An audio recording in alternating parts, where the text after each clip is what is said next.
Hello दोस्तों, मेरा नाम है रोहन सैन और अपना चैप्टर चल रहा था अकाउंट्स। अकाउंट्स में हमारा चैप्टर चल रहा था डेबिट क्रेडिट। अभी तक हमने जो भी पढ़ा है उसका मैं क्विक रिवीजन जल्दी से देता हूँ आपको कि ये अकाउंटेंसी। अभी अब मैंने पढ़ाया था अकाउंटेंसी का मतलब क्या होता है। अकाउंटेंसी में क्या होता है, एक तो अकाउंटेंट होता है और एक बिजनेस होता है। बिजनेस और जो अकाउंटेंट है बिजनेस की डेली गतिविधियों का जो हिसाब किताब लिखता है उस वाले प्रोसेस को अकाउंटिंग बोलते हैं। उसके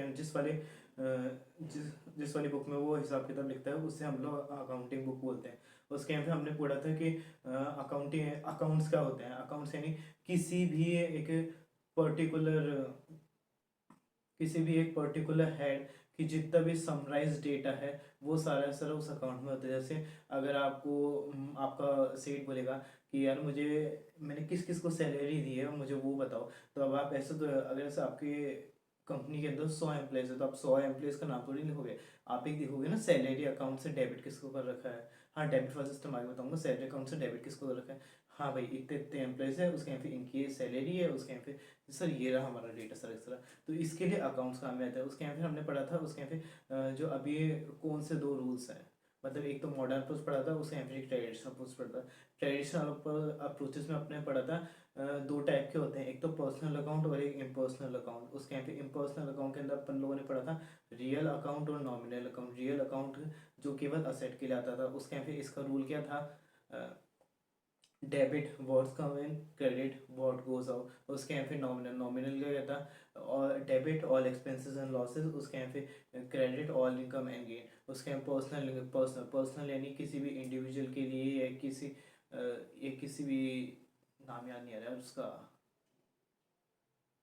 किसी भी आर्टिफिशियल पर्सन के लिए। हाँ, आप आर्टिफिशियल पर्सन बोल सकते हो, उसका एग्जैक्ट मुझे नाम याद नहीं आ रहा है। एक उस आर्टिफिशियल पर्सन आप बोल सकते हो। आर्टिफिशियल जैसे जैसे कोई सी भी कंपनी होगी, क्या आएगा आर्टिफिशियल पर्सन से। हाँ जी हाँ, वो पर्सन है पर एक आर्टिफिशियल पर्सन है। वो जिंदा है पर केवल और केवल अंडर अंडर कंपनीज एक्ट 2013। उसके यहाँ पे पार्टनरशिप एक्ट का 1959 कुछ इस तरीके से एक्ट करके है, उसके अंदर पार्टनरशिप जिंदा है। तो एक्चुअली ये एग्जिस्ट नहीं करते, ठीक है।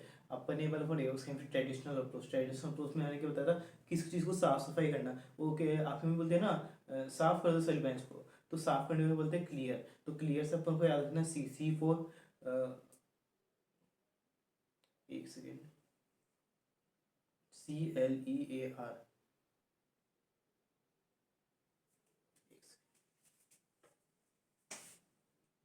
CLEAR,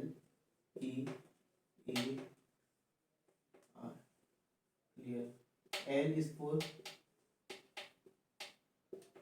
liability।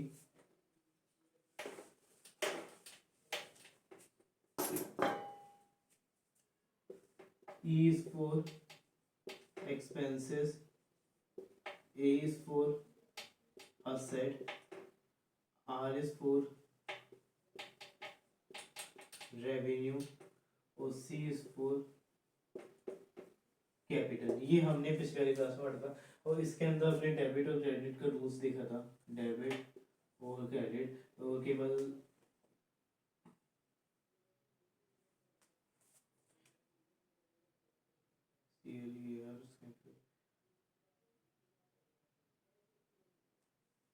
इन दोनों का जो रूल है वो सेम रहेगा।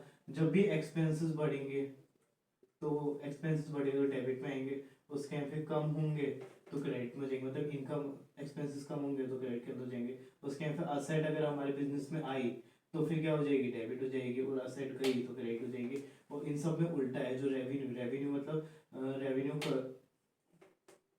रेवेन्यू गया मतलब रेवेन्यू थोड़ा कम हो गया तो डेबिट में जाएगा। उसके यहाँ फिर रेवेन्यू बढ़ गया तो फिर क्रेडिट में जाएगा। लाइबिलिटी इसी तरीके से गई, मतलब आपने पे कर दी लाइबिलिटी किसी की तो फिर डेबिट में जाएगा। उसके यहाँ पे और अपन ने ले ली लाइबिलिटी तो क्रेडिट हो जाएगी। कैपिटल कैपिटल अगर हमने मतलब कैपिटल यानी हम लोग जो इंट्रोड्यूस करते हैं बिजनेस के अंदर, हमने अगर कैपिटल इंट्रोड्यूस कम कर दी बिजनेस में, यानी विड्रॉ कर लिया अपन ने कुछ कैपिटल, तो क्या है वो डेबिट हो जाएगा। उसके यहाँ पे अगर हमने इंक्रीज कर दी कैपिटल तो वो क्रेडिट हो जाएगा। सिंपल चीज़ है। यहाँ तक का अपन ने पिछली क्लासेस में कर रखा। अब इसके आगे सीखेंगे। पिछली क्लास में मैंने एक क्वेश्चन दिया था आपको उम्मीद करता हूँ आपने वो नोट डाउन कर लिया होगा, और अगर आप पहली बार आए हैं तो फिर पिछली वाली क्लास में जाइए, बिल्कुल लास्ट में, लास्ट के 2 मिनट के अंदर मैंने एक क्वेश्चन दिखाया था, उसके फिर उससे जाके खोलिए। और अगर आप नहीं करना चाहते तो आपके सामने क्वेश्चन ये रहा, इसे नोट डाउन कर लो पॉज करके। उम्मीद करता हूँ आपने नोट डाउन कर लिया होगा। आइए डिस्कस करते हैं। ये क्वेश्चन बोल रहा है, for the following account are being maintained in the book of Shri, classify them into personal, real, nominal. जी हाँ, जो मैंने आपको पर्सनल, रियल, नॉमिनल अकाउंट जो पढ़ाए थे, अपने किस में पढ़े थे, ट्रेडिशनल वाले में पढ़े थे। मैं यहाँ पर लिख भी देता हूँ। एक तो था पर्सनल, दूसरा था रियल और नॉमिनल। पर्सनल किसके लिए था? जी हाँ बिल्कुल सही।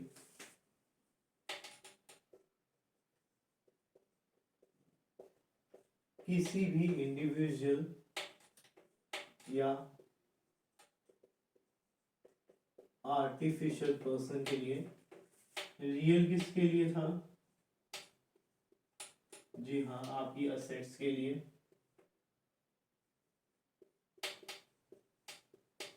एंड लाइबिलिटीज के लिए। फिर ये आपका नॉमिनल जो बचा वो किसके लिए था? आपके एक्सपेंसेस एंड लॉसेस या आपकी कोई सी भी कमी या गेन। सबसे पहला क्या दे रखा है? Land and building. Land and building क्या होती है? आपकी असेट होती है। अभी इसके अंदर कुछ नहीं बता रखा कि बिजनेस किस चीज़ का करता है, किस चीज़ का नहीं करता है। ये केवल बोल रखा है भैया जो जो हमने आपको दे रखे हैं, लैंड, बिल्डिंग, एक्साइज ड्यूटी, जो भी है, क्रेडिट वेट, सब कुछ, इन सबको आप इंडियन अकाउंट में डाल दो। या तो पर्सनल में आएगा, या रियल में आएगा, या नॉमिनल में आएगा। इन तीनों में से किसी एक में आएगा, इन तीनों से बाहर किसी में नहीं जाने वाला। तो आइए, सबसे पहले लैंड एंड बिल्डिंग क्या होती है? हमारी असेट हो गई। ठीक है, लैंड एंड बिल्डिंग इधर लिख देता हूँ मैं, लैंड एंड बिल्डिंग। अब दूसरा वाला आ रहा है एक्साइज ड्यूटी। एक्साइज ड्यूटी ये होती है कि अपन ने,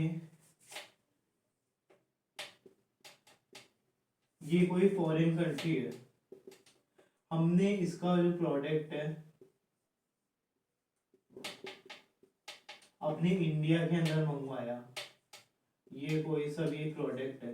अब ये प्रोडक्ट मुझे 10,000 रुपये का पड़ा, और अपने इंडिया में इसकी रेट 12,000 रुपये है। तो ये बोलती है सरकार कि इसके ऊपर हमारी जो एक्साइज ड्यूटी है वो 10% बनती है। तो आप ये जो एक्साइज ड्यूटी है वो एक्सरसाइज डिपार्टमेंट होता है। तो यानी 10,000 का 10% कितना होगा? 1,000 रुपये। 1,000 रुपये आप पे कर दो। अब जो आपने पैसा 1,000 रुपये पे करा है एज ए एक्साइज ड्यूटी, तो ये क्या हुआ? आपका एक्सपेंसेस हुआ। तो एक्साइज ड्यूटी कहाँ पर आती है? नॉमिनल के अंदर। एक्सपेंसेस एंड लॉसेस मैंने लिख रखा है यहाँ पे, एक्सरसाइज। अब इन सब चीज़ों को जो है ना, ये ऐसे नहीं बताऊंगा कि मतलब हाँ ये होता है। जैसे क्वेश्चन आते रहेंगे उनका मतलब पता चलता रहेगा। ठीक है, अभी यहाँ पर लिख लेना, और इस वाले को नोट डाउन कर लो, जो भी आपको रफली समझ में आया है। मैं इसे मिटा रहा हूँ। ठीक। सेकंड नंबर पे है क्रेडिटर्स। क्रेडिटर यानी ये कोई एक्स पर्सन है और ये आप, ये शर्ट्स का बिजनेस करता है। आपने जो है ना, आप इसके पास गए और इसने आपको क्या है, शर्ट्स बेच दी। शर्ट्स सेल करिए इसने आपको, लेकिन रिटर्न में आपको पैसा देना था। आपको क्या देना था? पैसा देना था, या बैंक के थ्रू आप दे सकते हैं। लेकिन आपने जो कैश है ना, कैश नहीं दिया। आपने से बोला कि भाई मैं तुझे जो पैसा है 3 महीने बाद दूंगा। अब जो 3 महीने का आपने इससे टाइम लिया, तो फिर आपने क्या ले लिया? इसे उधार। और इस जो उधार की जो टर्मिनोलॉजी है, इसे ही हम क्रेडिटर्स बोलते हैं। ठीक है, और मैंने यहाँ पे क्या लिखा था? रियल के अंदर असेट आएगी, लाइबिलिटी आएगी, तो क्रेडिटर कितना रहेगी? जी हाँ बिल्कुल सही।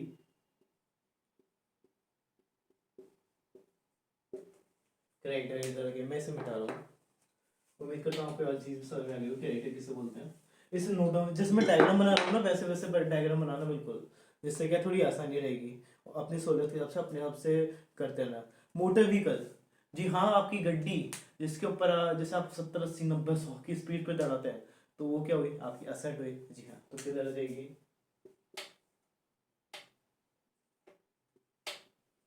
Motor vehicle. फिर कैपिटल, कैपिटल मैंने आपको बताया ही था। कैपिटल क्या होती है, हमारी पर्सनल होती है, क्योंकि कैपिटल क्या हम लोग इंट्रोड्यूस करते हैं, तो किधर जाएगा, पर्सनल लोन के अंदर कैपिटल। इसके अंदर बताने वाली कोई चीज़ है नहीं। गुडविल, गुडविल जैसे मानिए ये आपका बिजनेस है और ये आप हो, आपको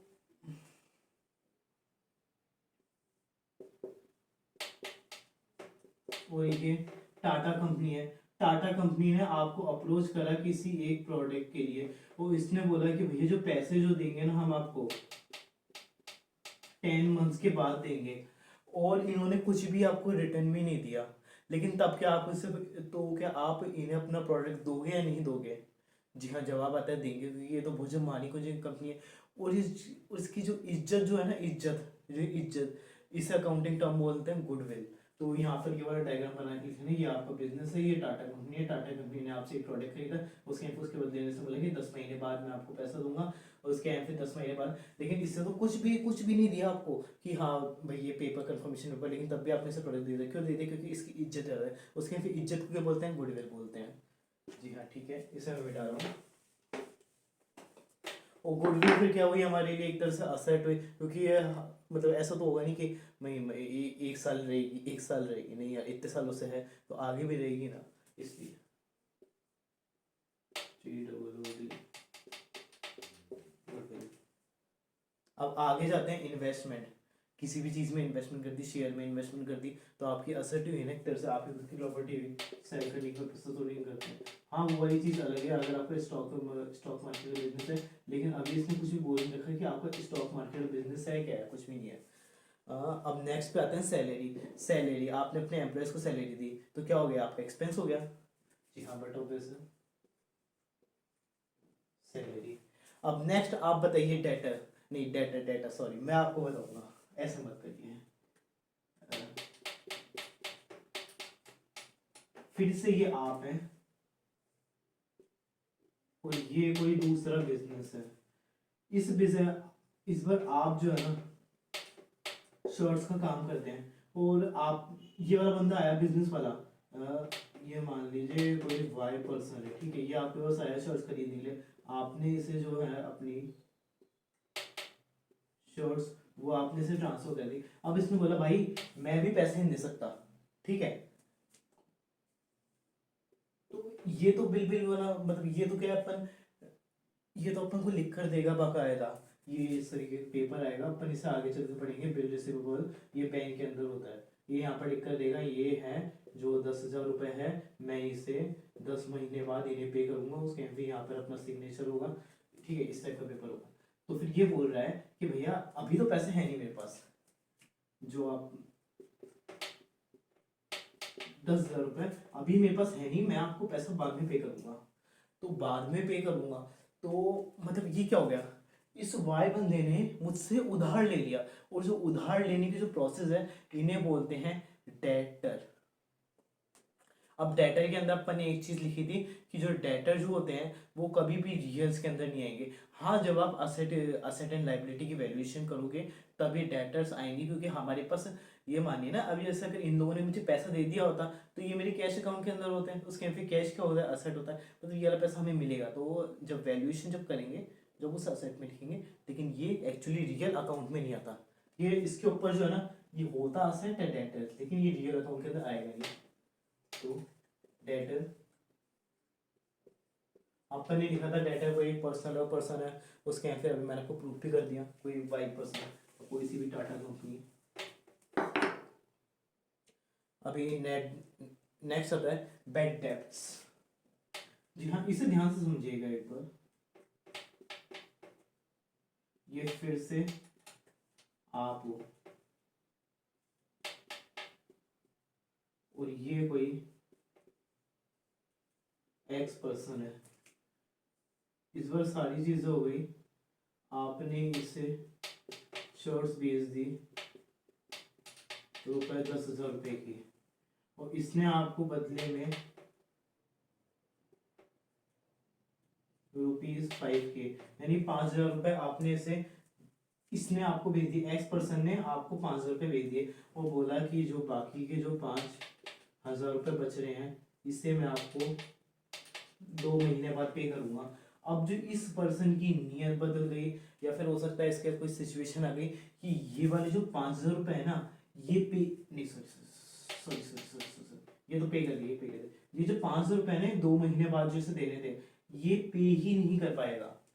अब जो मतलब उसने बोल दिया भाई मैं नहीं दे पाऊंगा, समझ ले इस चीज को, भूल जा। तो अब अगर ये ₹5,000 अपन को नहीं आ पाए तो अपन को चूना लग गया, जो प्रोडक्ट हमने बेच दिया था उसके हमें हक के पैसे नहीं मिले। अब जो हक के पैसे नहीं मिले, इस वाली टर्मिनोलॉजी को बोलते हैं बैड डेट। इस वाले डायग्राम को बना लेना। अब बैड डेट जो है वो नुकसान है हमारे एक तरह से, तो नुकसान किस में आएगा, नॉमिनल अकाउंट में, बैड।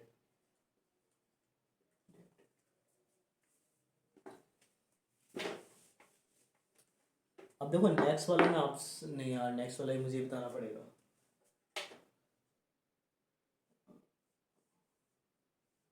नहीं इस वजह से नहीं,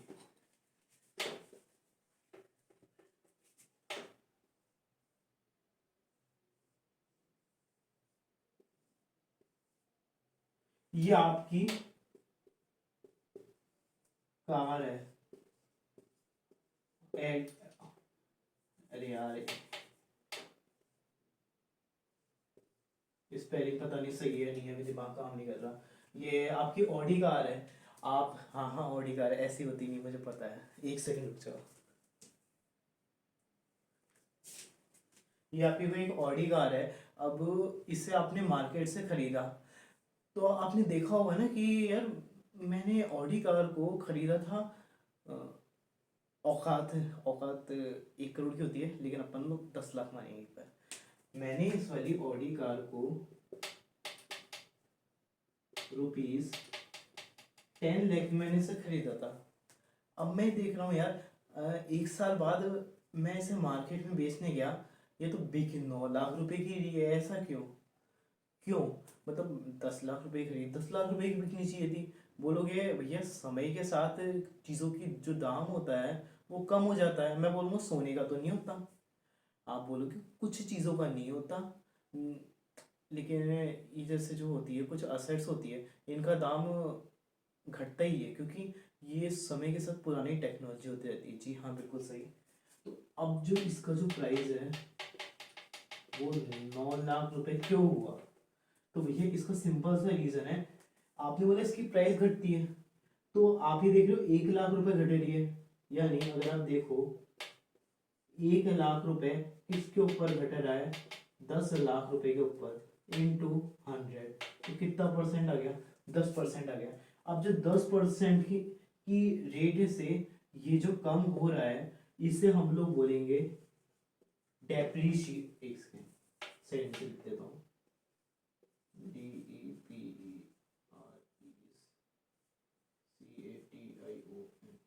डेप्रीशिएशन यानी किसी एक दर से जो प्रोडक्ट्स होते हैं उनकी रेट कम होना।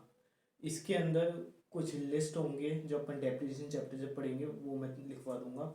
कुछ सेलेक्टेड आइटम है यार, जैसे गोल्ड हो गया, सिल्वर हो गया, शेयर मार्केट को डेप्रिसिएशन लगता नहीं है, लैंड हो गई, लैंड के ऊपर कोई डेप्रिसिएशन थोड़ी नहीं लगता, लेकिन जो बिल्डिंग होती है उसके ऊपर डेप्रिसिएशन लगता है। ये सारी चीज़ बता दूंगा।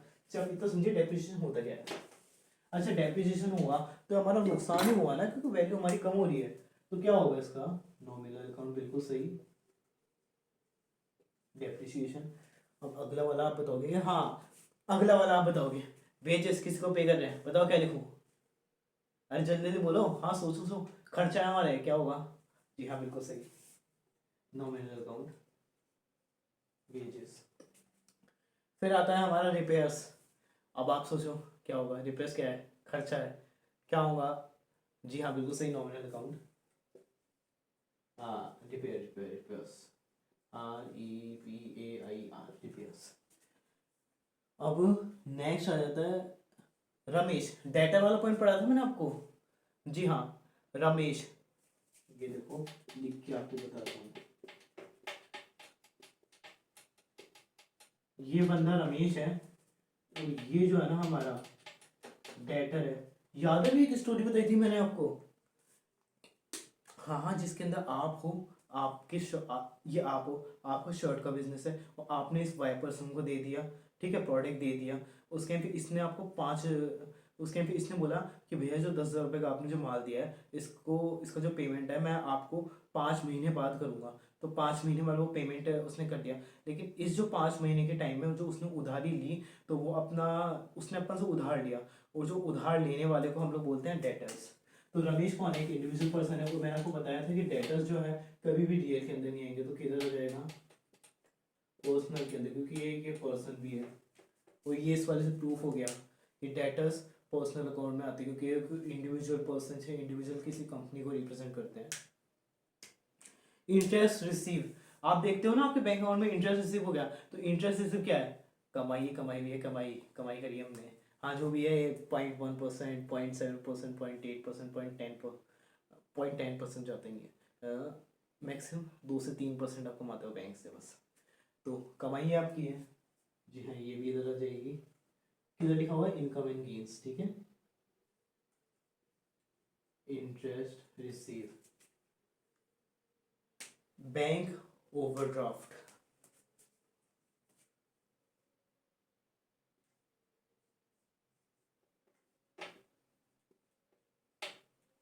ये कोई एक बैंक अकाउंट है। इस बैंक अकाउंट में नहीं, ये जो है ना किसी के H D F C bank है, और ये आप हो। इसके अंदर आपका करंट अकाउंट खुला हुआ है। करंट अकाउंट क्या होता है वो बाद में बताऊंगा, अभी पीछे मत पड़ना, दिमाग मत लगाओ अभी इतना। तो करंट अकाउंट क्या होता है, जो चीज समझा रहा हूँ वो समझना। बैंक ओवरड्राफ्ट ना, यहाँ पर लिख दीजिए टॉपिक, बैंक ओवरड्राफ्ट। ये आपका करंट अकाउंट है। इसके अंदर रुपए अभी 10,000 रुपये है, और ये कोई एक वाई पर्सन है। इसको आपको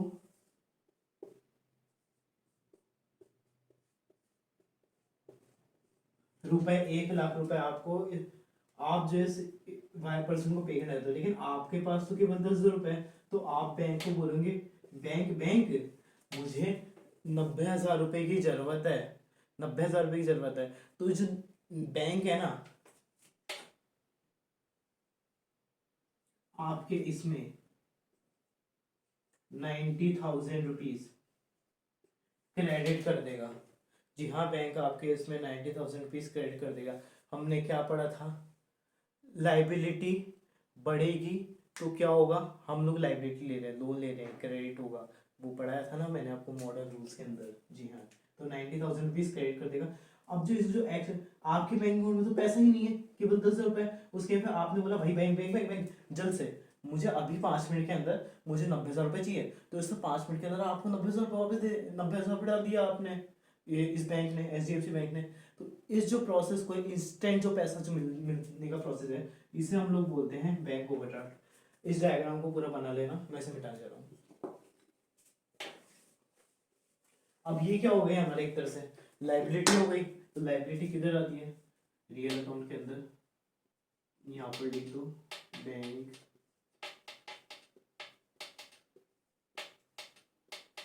ओवरड्राफ्ट। एक परचेज रिटर्न वर्ड है, इसे आप समझो। मैं शर्ट्स बेचता हूँ, ठीक है। नहीं नहीं, मैं शर्ट्स नहीं बेचता हूँ। कोई वाई पर्सन है, ये वाई पर्सन है, ये रहा वाई पर्सन, ये वाला वाई पर्सन है, मुझे शर्ट्स बेचता है, ठीक है। मैं इसके पास गया, भाई 100 शर्ट्स दे दे। मैं से 100 शर्ट्स लिया, पैसा मैंने इसे एंड टू एंड दे दिया। कुछ डेटा क्रेडिटर वाला कंसेप्ट नहीं है, मैं क्रेडिटर नहीं हूँ, ठीक है। मैंने इसे पैसा देकर 100 शर्ट लिया है। अब मैंने इसे बोला कि नहीं यार ये लॉजिक गलत जा रहा है, एक सेकेंड बोर्ड पे समझाता हूँ तुम लोगों को।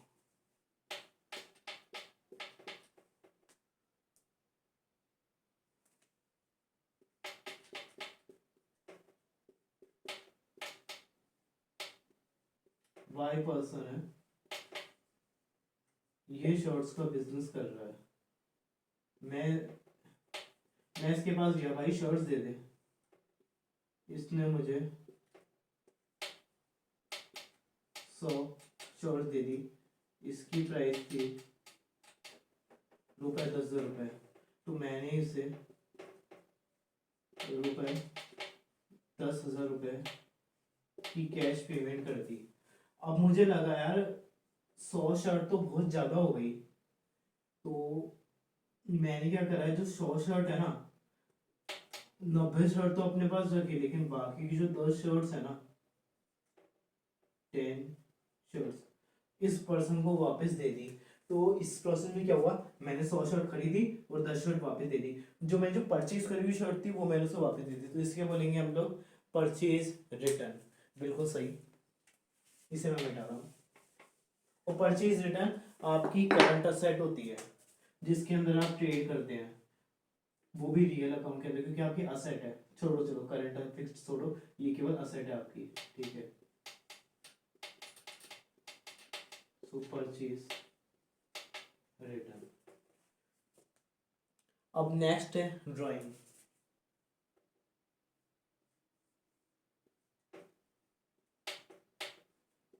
ये आपका बिजनेस है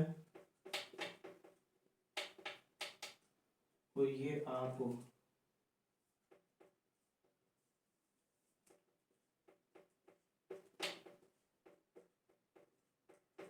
और ये आपके बीवी बच्चे हैं, यानी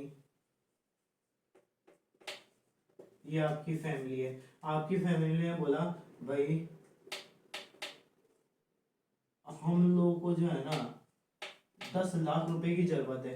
अब इसने बोला यार करेंटली तो मेरे पास केवल 1 लाख रुपए ही है, मैं 10 लाख रुपए नहीं कैसे करूँ। तो इसमें मतलब क्या करा यार, हमारा मैं नहीं क्या हमारा, मैं आपको बताता बिजनेसमैन। अगर मेरा कोई बिजनेस है तो मैं अलग हूँ और मेरा बिजनेस अलग है, ठीक है। तो इसमें बोला कि बिजनेस में अभी 20 लाख रुपए पड़े हैं, इसके बिजनेस में पड़े हुए हैं। तो इसमें बोला है मैं 9 लाख रुपए जो है ना विड्रॉ कर लेता हूँ। इसने क्या करा, एक सेकेंड, इसने क्या करा 9 लाख रुपए विड्रॉ कर लिए। तो इसके पास कुल मिलाकर 10 लाख रुपए आ गए, और उसने 10 लाख रुपए अपनी फैमिली को दे दिए। और इसका जो बैलेंस हो गया वो कितना हो गया, 9 लाख रुपए माइनस करेंगे तो 11 लाख रुपए। अब जो अपने बिजनेस से जो पैसा निकालने के प्रोसेस को है, इस वाले प्रोसेस को जो इसने 9 लाख रुपए निकाल कर अपनी फैमिली को दे दिए, इस वाले कंसेप्ट को बोलेंगे ड्राइंग्स। तो अब एक चीज बताओ, जो ड्राइंग्स हुआ ये आपके बिजनेस के लिए क्या हुआ, खर्चा हुआ ना। तो खर्चे के अंदर आ जाएगा ड्राइंग्स। फ्राइट, फ्राइट का आप खुद बताने से मैं आपको समझा रहा हूँ उसका मतलब क्या होता है। आपने वॉशिंग मशीन मंगवाई कहीं पर से, जी हाँ, आपके पास में कोई दुकानदार है, आपने उससे बोला कि भाई ये वाली वॉशिंग मशीन ये मुझे पसंद आ रही है, मैं इसके तुम्हें 10,000 पे कर रहा हूँ, मेरे घर पे भिजवा देना। अब उसने बोला कि भैया मैं भिजवा तो दूंगा, रिक्शा लगेगा, लेकिन रिक्शा वाले के पैसे मैं नहीं दूंगा। हाँ ठीक है, जो भी होगा देख लेगा। अब वो आ गया मेरे पास बंदा, उसने बोला भैया पैसे दो, मैं आपका प्रोडक्ट 1 किलोमीटर दूरी से लाया हूँ, तो फिर आप उसको पैसे दोगे। उस जो वो जो लाया है ना आपका प्रोडक्ट, उस प्रोडक्ट के लिए आप उसे पैसा दे रहे हो, क्यों, क्योंकि वो आपके लिए प्रोडक्ट लाया है इतनी दूर से। तो इस जो कंसेप्ट को जो है ना, कोई सा भी बंदा आपको कोई सा भी प्रोडक्ट आपके पास लाता है, तो इस वाले कंसेप्ट को बोलते हैं फ्राइट। यानी किसी भी, ये मानो गुड्स है, 1 किलोमीटर का डिस्टेंस है, और यहाँ पे आप रहते हो, ये बंदा आपके लिए यहाँ पर लिया है, और इसने बोला भैया 100 रुपये दे दो। तो आपने इस वाले बंदे को 100 रुपये दे दिए। इस जो 100 रुपये को हम लोग बोलेंगे फ्राइड। अब फ्राइड क्या हुआ हमारा, क्या होगी जल्दी से बताओ। खर्चा हुआ ना एक तरह से देखा जाए तो, खर्चा हुआ। कहाँ पर लिखेंगे? जी हाँ बिल्कुल सही, नॉमिनल अकाउंट।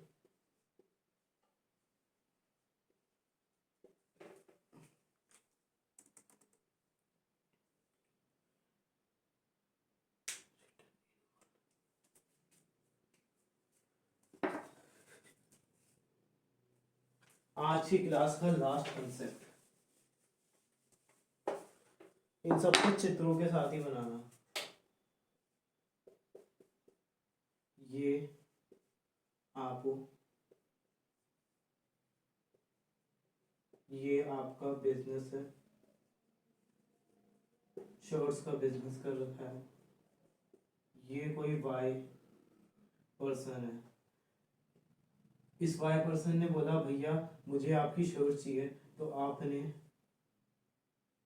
@ 100 शर्ट्स आपने से सेंड कर दी। तो इस बदले में इस बंद, और ये 100 शर्ट रुपये 15,000, जब भी मैं के लिखूँ तो समझ जाना 15,000 रुपये है। तो इसने ₹15,000 आपको कैश पेमेंट कर दी। लेकिन अब दिक्कत ये आप क्या हुई, इसके पास 100 शर्तें हैं, लेकिन इसने बोला यार 90 तो मैं काम में ले लूंगा, लेकिन 10 मैंने ज़्यादा मंगवा ली। तो जो 10 जो शर्तें हैं इसने आपको वापस दे दी, माइनस का 10, इसके पास 90 बची। अब जो इसने 10 शर्ट आपको दी, तो ये क्या हो, आपने सेल करा था, उसके हम सेल करने के बाद आपके पास वापस आ गई, तो इसे सेल रिटर्न कहते हैं। और इसका एक दूसरा नाम होता है रिटर्न इनवर्ड, यानी कोई सी भी चीज जो हमने बाहर भेजी वो हमारे पास वापस आ गई। इससे आप सेल्स रिटर्न, तो सेल्स क्या हुई आपकी, वो करंट असेट हुई, सेल रिटर्न, या फिर आप इसे बोल सकते हैं रिटर्न इनवर्ड। ये वाले आपके 20 के 20 हो गए। इनको मैंने बकायदा पूरे एग्जाम्पल के साथ समझाया, इसे लिख लेना। आज के लिए इतना ही, फिनिश।